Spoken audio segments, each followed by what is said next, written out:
Эрдэнэс тавталгаа компани хувьцаа эзэмшигчдийнхээ нэгж хувьцаанд 90 төгрөгийн ногдол ашиг олгохоор шийдвэрлэсэн. Иргэд ногдол ашиг авахын өмнө үнэт цаасны данс нийлгэсэн байх шаардлагатай. За тэгвэл өнөөдрийн байдлаар хувьцааны дансаа нийлгэсэн 1.6 сая иргэн байгаа бол 425 мянган иргэн банкны дансаа баталгаажуулжээ. Үзэгчдээ хувьцааны дансаа нийлгэж амжаагүй банкны дансаа баталгаажуулсан эсгээ мэдэхгүй байгаа бол 1990-аас мэдээллийн лавлахаас асуух боломжтой.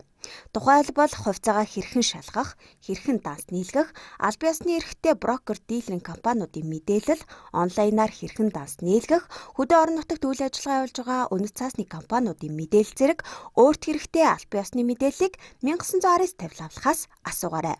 1072 хувьцааны дансаа та нийлгэсэн үү? Хэрвээ нийлгэж амжаагүй бол 1072 хувьцааны данс нийлгэж байгаа брокер дилеринг компаниуд дээр та өөрийн биеэр очиж нийлгэнэ. За эсвэл онлайнаар мөн нийлэх боломжтой. Баярлалаа. Халдвар төвчнөөс өвдсөн сэргийлж гараа угааж маска зүүж хэвшээрэй.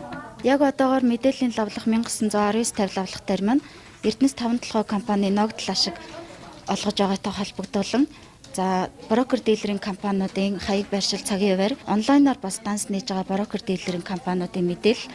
За дээрээс нь тухайн иргэний нэр дээр 1072 хувьцааны яг хэдэн хувьцаа байгаа эсэх мэдээллийг шалгах гээд бүх төрлийн мэдээллийг 24 цагаар лавлах маань иргэддээ өгч байна.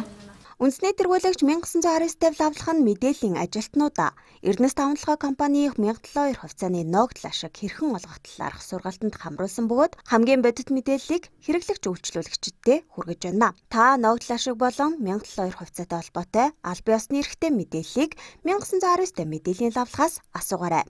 Эргэн та коронавирусын халдвараас сэргийлэн олон нийтийн газраар явахгүй байж маска тогтмол зүүж хэвшээрэй. Халдвараас сэргийлье, хайртай хүмүүсээ хамгаалъя. Үндэсний тэргүүлэгч 1919-50 мэдээллийн лавлах.